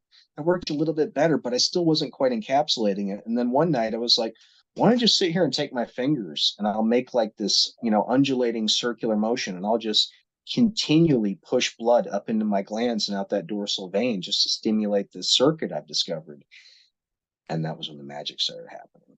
That was so I'd started to see a little bit of potency. So I was getting I was getting encouraged because I knew I was on the right path, but I could tell it was so inefficient. But once I had started rolling my fingers up the spongiosum to push blood up into my glands, that's when my erectile potency just started going and going and going and going and And going. And I started spongiosum, sorry, let me stop you right there so everyone knows. That's the bottom part. That's like the that's the soft, squishy part that's around your urethra. okay. But if you're like, if this is coming off your body, this would be the spongiosum part, and this would be like the top that's like you're looking down at, and this is like the underbelly, basically. Yep, Okay. yep, I knew as yep. soon as you said spongiosum, I'm like, I know exactly what I could just tell. I knew instinctually what that was. So All that's you're right. saying that So undulating circular movement sends it up through the glands, the tip, then back down to these side veins. And then where does it go from there again? it This is basically goes back into your heart. It goes out of back the into the picture. regular. Oh, so it's just those three things. The Yeah, bottom part, glands, straight down through those side dorsal veins. yeah. You're basically you're just stimulating a small portion of your vascular system. You're basically causing blood flow to speed up in one particular area of branches within the vascular system, and your body's just kind of absorbing that, doing its own thing. You're basically doing targeted cardio, just targeted cardio. That's really all you're doing here. Yeah. But say if you have somebody engaging in aerobic exercise, living their best life, you have to remember that if you're exposing your entire body to higher levels of shear stress, and it's releasing clouds of these growth factors into the vascular system itself, you can actually you can basically you can cause the process to just explode. You can ramp up the efficiency of these exercises so much more. You could think of the Angion methods as a polisher to a good aerobic exercising. Got It you. all you're doing is you're basically taking advantage of all the growth factors that get made throughout your body, throughout your vascular system, through general aerobic exercise, and then you're targeting it. Because whenever you cause shear stress through a vascular channel, you're increasing the receptor counts in that given area. You're allowing more growth factors to attach to these receptors that have formed, and you're able to speed up the process of the vascular growth within a small portion of the vascular tree. So, so I started experimenting with what I call the Vasion Angion method 3.0, and my potency just went through the roof. Like super physiological woodies, waking up with morning wood every single day. I'm chubbed as hell. And you were mentioning earlier on how like proper hydration, a calm state, and then you wrap it, and that would be an example of a healthy lifestyle. You're keeping your stress levels low, you're staying hydrated. That's a healthy lifestyle. The NGM methods are just an addition to that healthy lifestyle. They're a way to make that a little bit more productive for you. So I'm not just waking up with these great morning woods. I'm staying like heavily chubbed throughout the day. I looks like some fucking little like arm holding goddamn apple, man. I'm fucking chubbed. I'm feeling Damn. great. I'm on fire. Like I I'm mean, like, dude, all how right. happy were you when you figured this? This must have been crazy. Oh my God. I was past the moon happy. I wanted to shout this from the rooftops, which I tried to do on YouTube first. I have a YouTube channel there, and then I was like, I got to get this out. I've got to let guys know that, you don't got to take an injection. You don't got to take a pill in order to get your potency back. And so I started seeing a return. I started seeing a return to the potency that I had lost from all of these, terrible PE exercises that I engaged in over time, all these different experiments that I put myself through. I was, oh my God, thank God. I finally have my manhood back. I can finally be that two pump chump if I want to. I I mean, could be that's that two pump amazing. chump.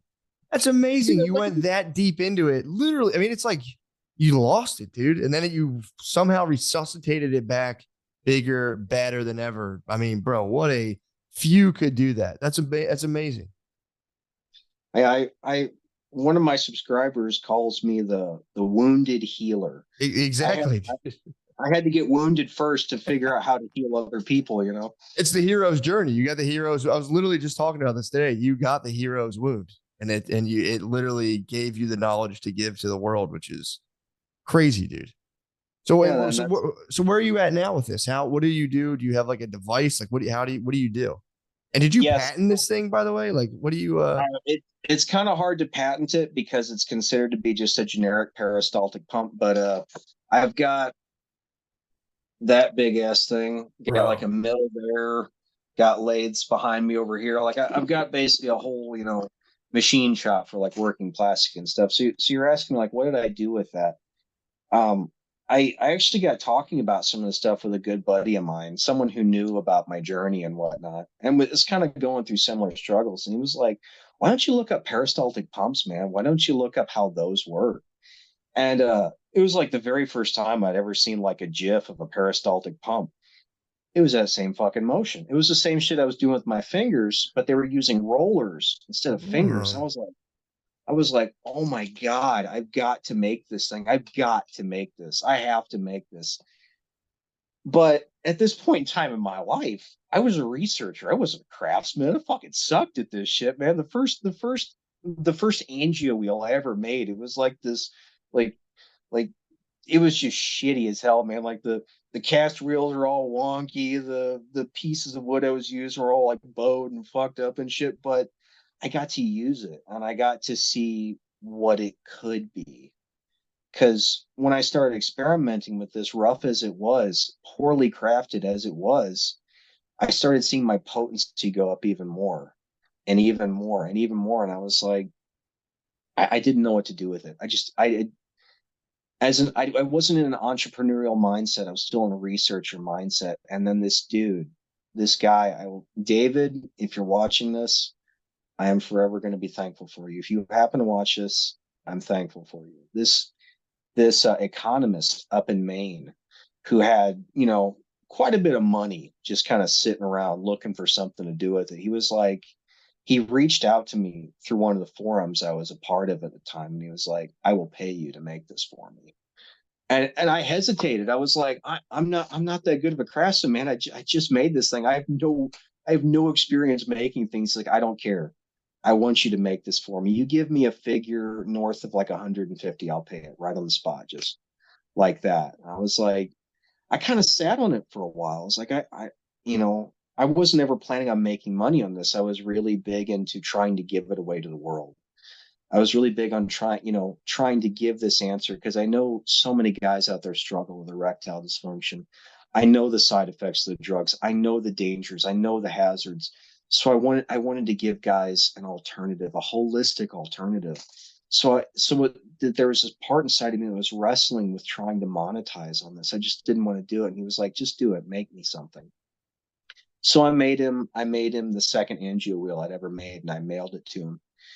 And like he even asked me to like sign it and autograph it and stuff like this. So I did. Awesome. And and life kind of happened around that particular point in time. My mom got really sick around the same time.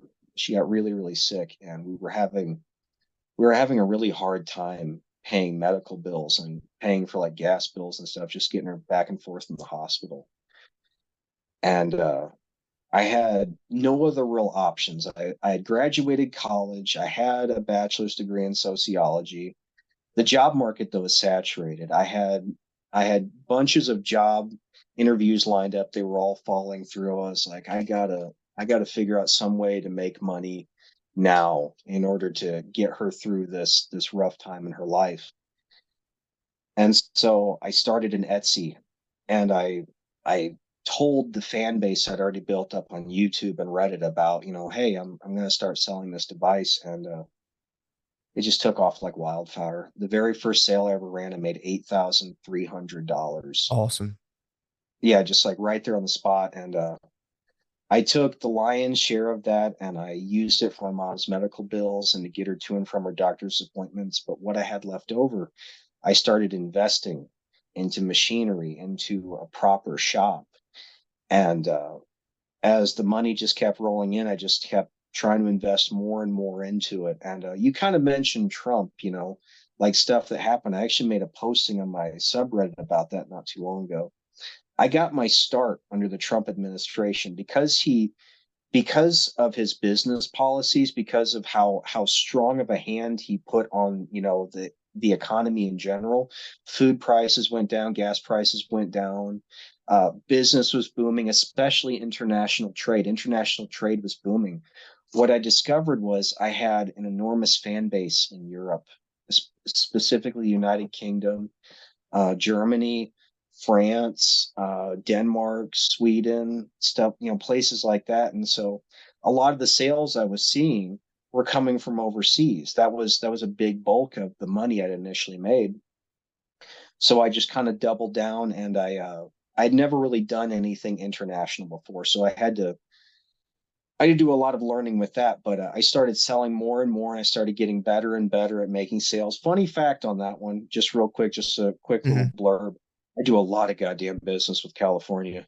I do a lot of Really? business with the porn industry. Oh my God, I do a lot of business. Ah, I have not shaken the hand of porn stars, but I have sent more than a few devices to studios. I've done that. Like no bullshit. Like that's crazy. I, yeah, I've had some porn stars reach out and be like, "Bro, you my man." And I was like, "All right." Because they're doing the drugs too, they don't Yeah. want to sit there and inject shit in their dick so they could do that scene. They just want to like go in there like a champ, be like, all right, man, I can pump this out, I got this. Yeah, that's So yeah, amazing. so I started doing a lot of business with the porn industry out in California. That was the main thing. Like it was international sales, California. That was like the bulk of my sales, That's California and crazy. international sales. And then the rest of the states, started kind of coming in as my research, got off the ground, as people started word of mouth, talking about me and stuff. And I just gotten better and better. I started out making devices out of wood, Mhm. and wood's a great medium. Wood's cheap, but wood warps. Wood is prone to cracking. Wood is prone to all kinds of structural issues. So I was like, how can I do it better? And so I started doing plastic. And sorry, I Oh, kind of got wow. my baby girl's crib right there because we're kind of remodeling Yep, upstairs. yep. But can you see that big ass white thing in the corner there? Yeah, what is that? So that is half of a 500-pound slab of plastic. What? Yeah, an 8 foot by 4 foot slab of plastic. I will buy plastic like rod stock and plate in big ass bulk numbers, and so that way I can offer guys a reasonable rate. Because like, I mean, yeah, I'm a businessman, and yes, I need to make money at the end of the day. Because I also got a family. Sure. I've got 2 kids, and my wife probably doesn't want me to say this, but I got a third one on the way. God damn, dude. Congrats. That's awesome. Thank you. Thank That's you. So, amazing, bro. That's awesome.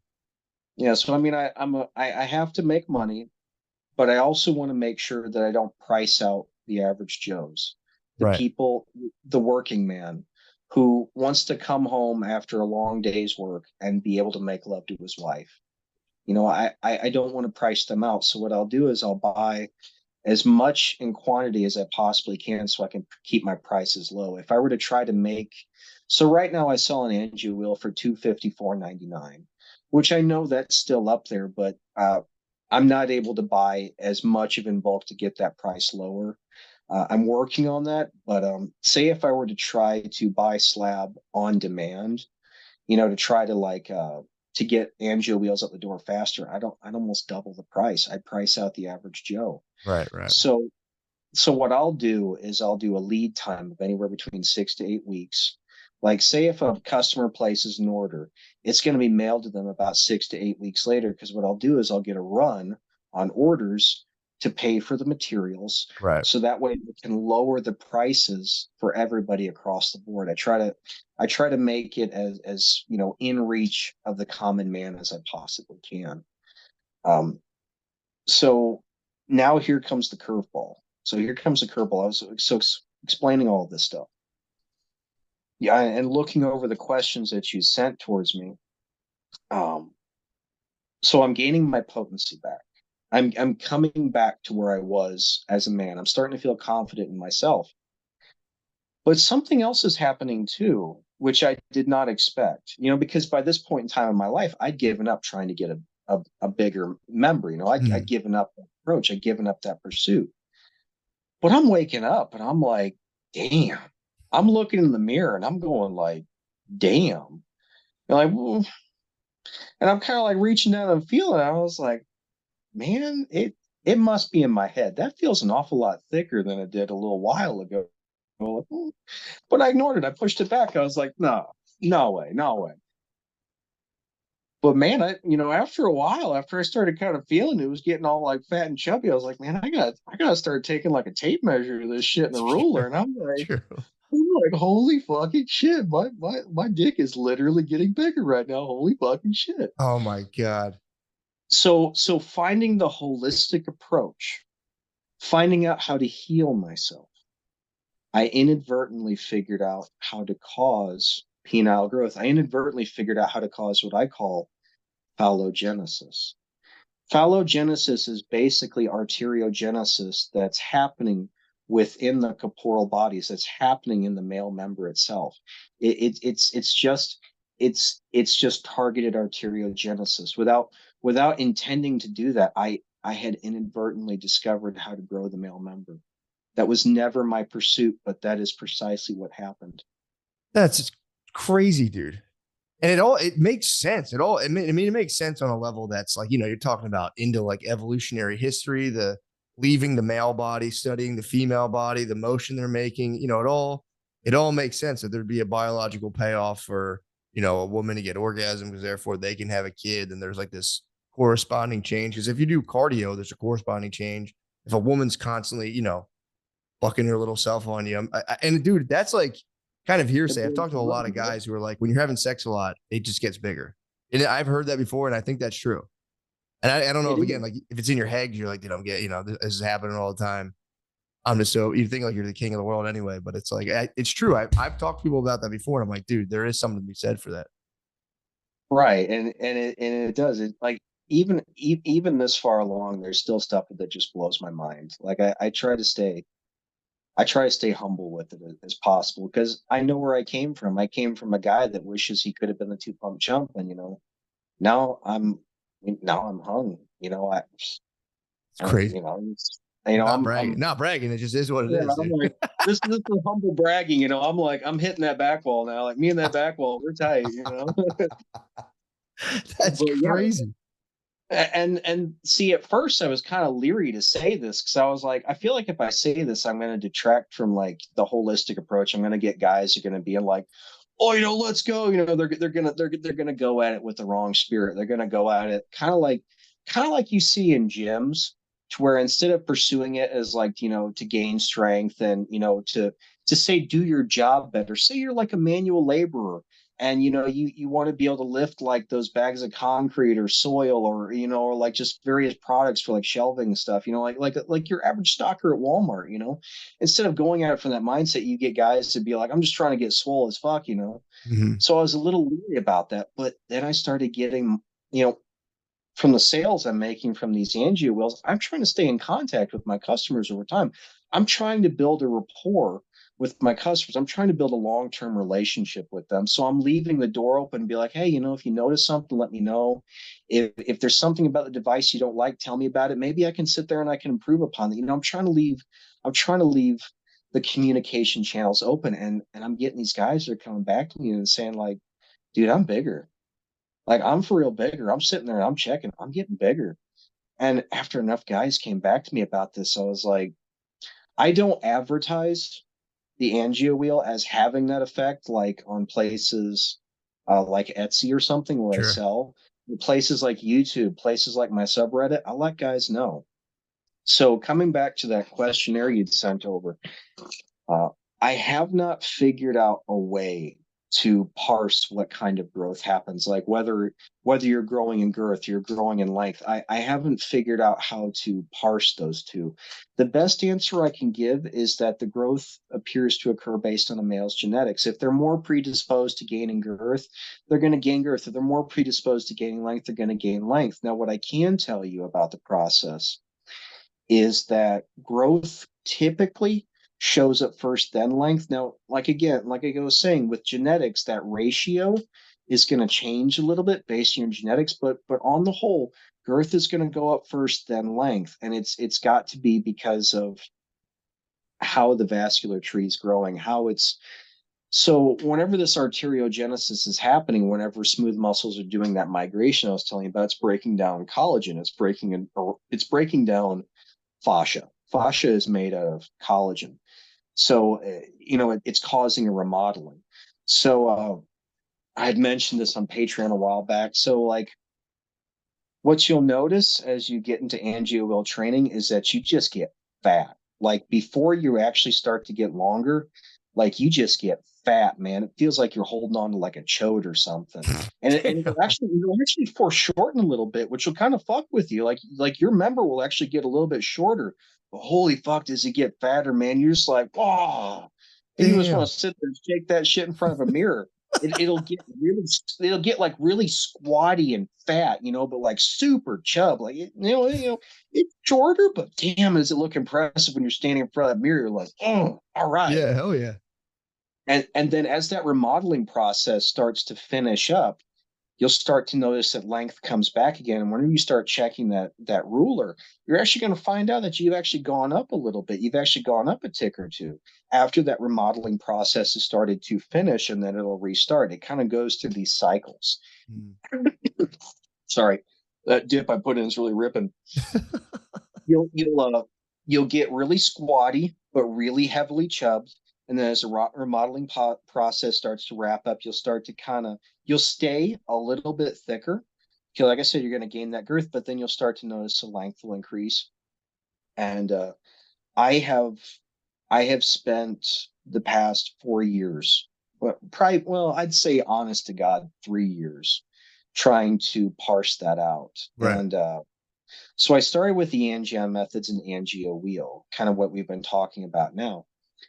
But I really wanted to try and figure out a way to enhance that process, to take what I had known a step further, even further than I had already gone before. And I gotta hit a wall with that big ass wall. And then I don't know about you, but I'm like a martial arts movie fan, like Bruce Mm. Lee, Jet Li, Jackie Chan, like Yeah. Yeah. I love those. And growing up, I'd always sat there and watched, like those type of movies, like Enter the Dragon, Unleashed with Jet Li. That's one of my favorites. Drunken Boxing, Showdown in Little Tokyo with Jackie Chan. So I had this like deep appreciation for martial arts. And there's this one move, I can't remember the movie. Really wish I wasn't blanking on the movie, this like old martial arts master, this fucking soldier looking dude walks up to him, about ready to fuck this old guy, shit up. Like he's about ready to like go to like this dude is dead. Like you're looking at this big guy approaching this little hobbled old man. And the dude goes to swing, and this old man does like this weird hand gesture, like blah blah blah blah, like walks these motions up his arm. And then the guy goes, oh, like holds his Yeah, chest for a yeah. second, and then just falls back and dies. And I'm like, what the fuck is that? What is that? What just happened there? And I found some like loose little articles on the internet, and it was this thing called iron palm. It's called iron palm. So what iron palm is it's a study of martial arts that has to do with fluid displacement. It's about using a person's vascular system against them. It's about using the flow of blood through a person's body against them. It's about so so like an iron palm master, like a if you like an iron palm master, you can't actually defend against them. You can't defend against their attacks, because what they'll do is they'll get a hand on you and they'll try to get a feel for your heart rate, and then they'll sit there and they'll punch your body based on the rhythm of your heartbeat, in order to basically fire blood into the central cavity of your body to cause internal organ damage. Jesus, man. That's Yeah, it's real? it's yeah, that's real. That's What? real. There's a move in martial arts that is actually inspired from iron palm. It's called the touch of death. So basically, after after an iron palm master has sat there and fired enough blood from your limbs into the central masses of your body, your organs are basically bleeding. It's basically causing like your capillaries to rupture. It's causing like blood to pool in your internal cavities. What they'll do is they'll kind of put this finishing move to where they'll almost like gently set their hand on you to just finish that last bit of compression of firing the blood into your central cavity, and they'll pretty much will cause organ failure. And it's like the person just falls over and dies. And I don't know if your subscribers would be able to look it up. You'd probably be able to find it. There was this iron palm master back around like the World War II era. He got called out on a sailor's vessel, like show us this move, whatever. And they pull out one of these prize stallions that they had on board. He was like, kill that horse. Like, let's see this shit. Kill that horse. And the guy, based on the story, he sets his hand on the flank of this horse, which was him feeling the horse's heartbeat, getting a feel for its rhythm. And then just as he feels the blood flow come up, as he feels the surge, he presses it down really fast. And at first nothing happens, like nothing's going on. And all of a sudden the horse starts to wheeze really bad. And then it falls down on its front legs, and then it just falls over and dies. And whenever they did an autopsy, they found that it had a bleed in its abdominal cavity. It basically bled out inside of itself. Jesus.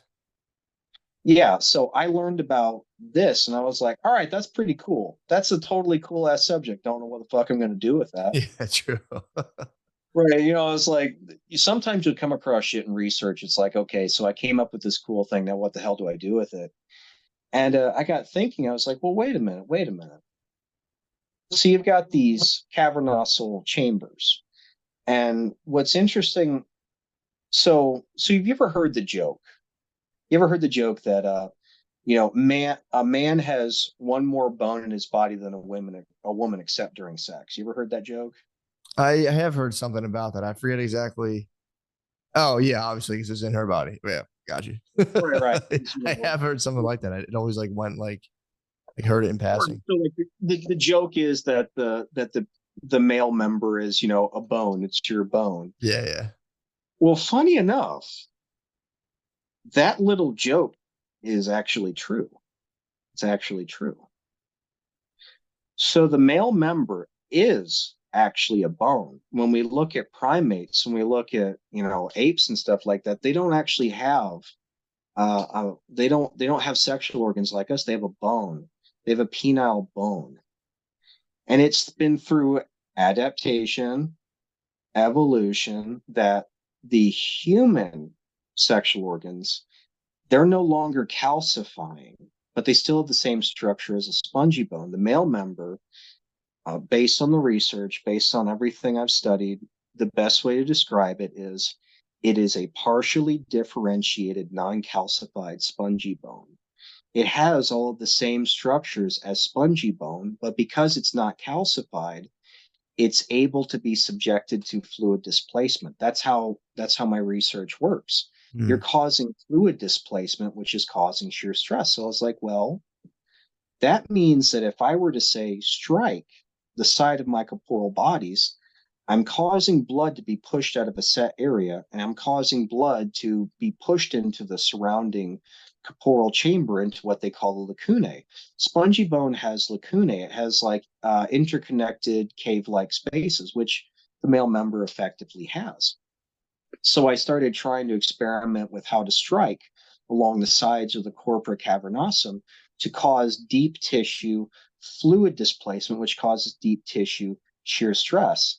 And the end results is basically just like a woody of your dreams, like just insane hardness, insane fullness. So I was basically able to add an additional step to my work, but I have not been able to figure out how to mechanically practically apply that yet. But what Right. guys can do basically is they can sit there and they can use their thumb, like this portion of the thumb, to bat up against the side of their chambers to cause that fluid displacement. And you end up with like a really, really thick vasopump at the end of your sessions. And when you're waking up the next morning, I mean, it's like, Jesus. And oh, you're talking both sides, just kind of like blah, blah, blah, blah, blah, blah, blah. well, what you want to do is you want to lay your member in your hand so you've got a support, and then you sit there and you just rhythmically tap up and down one side, then you switch hands and you do it to the other. Okay. And it causes that deep tissue fluid displacement, which causes that shear stress inside the cavernosal bodies, which kickstarts arteriogenesis, and since it's that targeted area, allogenesis. It's an additional step. Now, guys can't just do that exercise. It's not standalone like the Angion methods or Hmm. Angio wheel. It's sort of a polisher to your session to enhance the work that you've done. Uh, I don't really know an equivalent bodybuilding way of describing that, but basically, it's a way to polish out your sessions, make them a bit better. It's a foam And roller. yeah, pretty much. Yeah, yeah. Okay. Yeah, yeah. Kind of There is, you yeah. go. Yeah. Yeah, it'd be like foam rolling at the end of a session. Yeah, perfect. And I've been spending a lot of money, a lot of money trying to figure out how to mechanically practically apply that, coming up with crazy different designs. And yeah, of course, making it easier to make the angio wheel and stuff like that. I can't think of. Is there any other additional questions First you of have? Because I all, know I've rambled a lot. I know I no, have. that blew me away. That was beyond. I mean, again, I didn't know how in depth all of this was, and like, I mean, it was phenomenal. Honestly, I'm blown away. My question that I have is, with all of this stuff you're saying, all this blood flow, what is masturbation doing? Does it reduce size? Does it not affect? That Is it like what does it do? that oh man, I'd forgotten about that one, and that's that's a It's a man, that's hot a long topic. If list. you don't want to answer, I understand because you might have a lot of No, people. no, I do. No, I do. The problem is it's just so sad. It's so sad. So what masturbation will eventually cause, so like masturbation tends to go hand in hand with porn addiction, Sure. with what they call porn masturbation orgasm, PMO cycling. Mm. What will happen with that is that the muscles in your groin, after being overworked, because like your muscles have to kind of compress ever so slightly to help maintain your erections. That's just a natural part of the hemodynamics. So basically, the hydraulics of the male sexual organs. Whenever guys say beat off, they orgasm. What's effectively happened is you've got like this electrical storm that's happened inside your brain. You're getting that feel good high afterwards. You're like, like you feel great. But neurologically, on a neural level, that feel good sensation is very loud. Neurologically, it's very loud. And your body will try to protect itself against that afterwards. It will release a set of chemicals and hormones that will pretty much will tone down that. It's what's called the Coolidge effect. It's there's another name for it. I can't think of it, but basically, you know how after your orgasm, you have such a difficult time getting an erection again for a while, right? So that's your brain basically trying to tone things down and protect itself. So what a guy has to do in order to try and get past that protection that their brain has basically put in place to try and, keep it from being injured from this intense experience is, of course, they have to watch a video that's even more intense. Like, I don't know, they'd have to like watch a video like some guys licking some girl's butthole or something like that, just to, Yeah, yeah, just like they got to like step it up to an additional level. exactly. And then on top of that, they're not getting quite as much blood flow to their sexual organs as they would before, because neurologically your body's trying to ramp that down, trying to keep that stimulation from happening again, because it's very loud neurologically. So what guys will do is they'll have to tighten down their pelvic floor even more to try and take advantage of that reduced blood flow a little bit, so that way they can get hard again. And then, of course, they'll beat off, orgasm, and they'll just do that over and over again. And what will happen is that the pelvic floor will develop an overuse injury. Your muscles, after being overused so often, they'll begin to actually get weaker. They'll begin to foreshorten. They'll get tighter. And so you end up with these men that are walking around with chronic pelvic floor pain. But it's even more insidious than that. What these muscles will do as they foreshorten is they cause strangulation. They cause strangulation on the corporal bodies themselves, because they're getting smaller and weaker and twitchier. They're basically keeping your cavernoso bodies from expanding to their full size. They're throttling it. They're choking down on them. And so what will happen over time is that a guy will experience thinning. Their member will get progressively thinner over time as those muscles get smaller and weaker. And they also have a harder time developing blood flow. From my end of things, what I see is one of the first things that guys begin to notice is that their spongiosum gets less and less full, and then their glands will get very shriveled, because it's their body choking down. The cavernosa bodies themselves will initially be able to protect themselves because there's so much pressure inside there. They don't notice it right away, but the spongiosum, a lot less pressure, it starts to get thinner and thinner. The glands start to shrivel, and you end up with like what's basically pencil dick. To where guys have shrank themselves from pursuing that orgasm so frequently, causing that damage to their pelvic floor muscles. Damn. And yeah, and on top of that, because those muscles are pressing down so hard, they lose sensitivity. On top of that, it actually causes nerve strangulation to some effect. And I've seen it taken so far to where guys have actually caused nerve damage, to where uh, the Angion methods can help restore some nerve function, I've discovered over time. Because it's restoring blood flow, it can resaturate those nerves. And interesting fact, vascular endothelial growth factor, VEGF, the thing that endothelial cells produce, it also has an additional effect on nerve cells. It causes nerve cells to grow. So as the vascular channel grows, we do see a restoration of sensitivity. Some guys will actually kind of complain about it. They'll be like, "Man, I've become a two-pump chump. I can't last as long because it feels so good. I can actually feel more of what's happening here." But yeah, masturbation tends to thin it. And the other thing that happens is curvature. Mm. Curvature is another thing that happens. So if you're masturbating with your left hand, your fingers are dragging really hard on your right chamber. And that's causing a progressive amount of damage. That's causing a fiber layer to form. And so if someone's masturbating with their left hand, they're going to end up with a rightward lean over time. Their member's going to start leaning to the right. And of course, with the right hand, it's going to be a left hand lean. And the other thing that comes in here is that since guys are less sensitive, they've got to squeeze harder. It's what they call death grip syndrome. they've got to really squeeze down in their members super hard to feel anything. And you end up with all kinds of injuries that happen with that too. You end up with vascular trauma, varicose veins, because they've got to sit there and almost do a gel-like motion just to keep that fullness, and it can snowball from there. So if you're asking me, can masturbation cause a loss of size, a loss of functionality? Can it cause damage? The answer is 100% yes. One of the things I Damn. tell guys whenever they're engaging in this program is, hey, if you want to actually see a benefit in this, if you want to, if you know, not just restoring potency, but if you'd like to see size, you can't masturbate in a normal fashion. What I tell guys is, why don't you rely on the hand exercises? Why don't you use the hand exercise as a form of masturbation instead of the usual?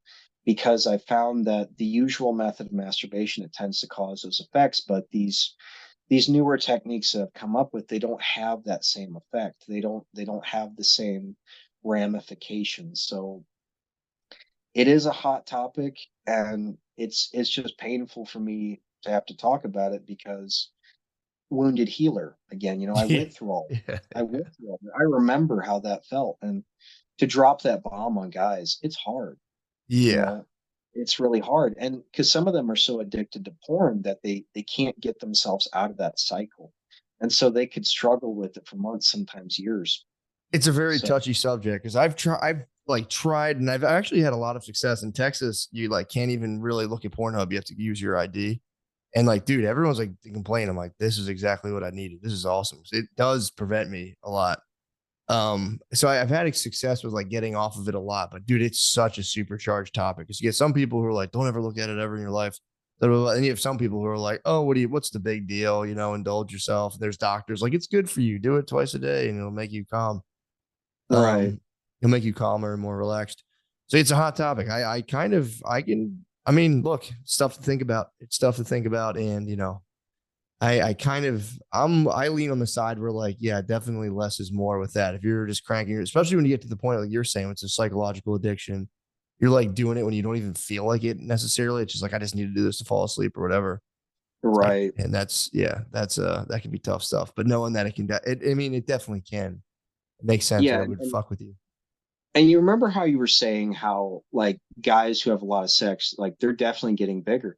And the reason for that is it's a different form of stimulation. So what a lot of guys will do whenever they're masturbating is they do a gel-like motion. They're pulling up. They're trying to move blood against the normal pathways, the normal flow in order to try to maintain that fullness, which is one of the reasons why there's not there's not carryover. Like if a guy's having an awful lot of sex, I mean, he might be awfully dead tired by the end of the night, but he's not subjecting his sexual organs to the same kind of stimulation as he would to masturbation. So what I always tell guys is, like if you're horny, man, go find a girlfriend, go get yourself a girlfriend, clean yourself up a little bit, go get you someone. Yeah. Don't sit there, wanking it in your hand. Go find yourself a girl. There are plenty of lonely women out there that'll be more than happy to help you if you're willing to help them. It's Yeah, true. It's true. Another hot topic, but yeah, man. I mean, that's brutal reality. And then, if it's like if you're, but I get it. I mean, all guys again. This is another topic. If you bring up beating off, every dude, if someone's gonna be like, it's like, yeah, all right, dude, you probably do it the most. Everyone does it. We all do it. It's obviously a crutch for yeah. all of us. Oh But yeah, I'm not sitting here like some kind of a saint saying I don't do it on look, occasion. I Everybody know does. you're not. I know you're not. But then again, this is an absolute sensitive subject. But it's like, the truth doesn't always come the way we want it. If and people can push back, blah blah blah. But it does make sense, especially with what you're saying. Like it's not like it's not the way it was designed. Obviously, it's a quick fix. But either way, that's dude. That's pretty much all I have. I mean, I just want to thank you. I think you did phenomenally. Thank you for staying up. I know you have little kids, as do I. Sleep is definitely a precious commodity. Um, Yeah, it's the only thing that keeps me up, man. Nicotine and caffeine. I swear, if someone cut me open, I just spew out C4 and like Copenhagen. I swear Dude, to God. I saw a grandmom get onto a plane one time and she had a sweatshirt that said, I run on kisses and caffeine. And I was like, you like laugh at that. But now I have kids. I'm like, dude, it's so fucking true. Oh, I know. As a single guy, like all the bullshit you hear about with family is like can't relate, can't relate. And then you have kids, you're like, I get it now, 100%. It's the whole mindset, man. Really is. Well, Yeah. dude, thank you so much. I'll link all of your stuff, the Etsy, I'll link it in the description, all that stuff. I think it's fascinating. I'm obviously going to get one for sure. So I'll be preaching the gospel and I'll keep people, preaching the good word of your device and I'll try it on myself. It makes sense, dude. I can't think of I'm trying to think of like a critical, well, what about, but like, dude, it just makes too much sense, honestly. Well, I appreciate that a lot. Look forward to your business, and thank you again for having me on. It's Matt. It's been a pleasure. It's been Dude, an it's absolute. pleasure's all here. You're an absolute certified master. You're the only one who knows the answer to the question every dude thinks about all the time. Yeah, that's yeah. I know. I think about that daily. It's man, that's trippy. It's still trippy to me. Still trippy. Thank you, brother. Is there anything you want to put like do you want to say like where your Reddit is or any of this other stuff? Like Uh, and our Angion method on Reddit, and if you're ever on Joe Rogan again, mention me to Joe Rogan. I think Joe Rogan is an awesome, awesome dude. I fell in love with him on Fear Factor, and it's just been a love ever since I found his podcast. I actually saw you on there. I was watching that segment where you guys were talking. I can't remember the name of it, but it was you and is it your friend Shane? Shane, yeah, Is that Shane Gillis, yeah. yeah, you three were like sitting there talking about MMA stuff and whatnot. I was like, it looked like a lot of fun. He's a blast. He's the man. And dude, who knows? Maybe his eyes will fall upon this. It'll be I'm really excited to see what people think about it. But dude, thank you so much. And good luck with everything. Good luck, the kids, all that stuff. God bless you, dude. Thank you so much. Yep. I'm gonna get myself to bed. I got an early rise, so you take care. Dude, thank you. Me too. See you, bro.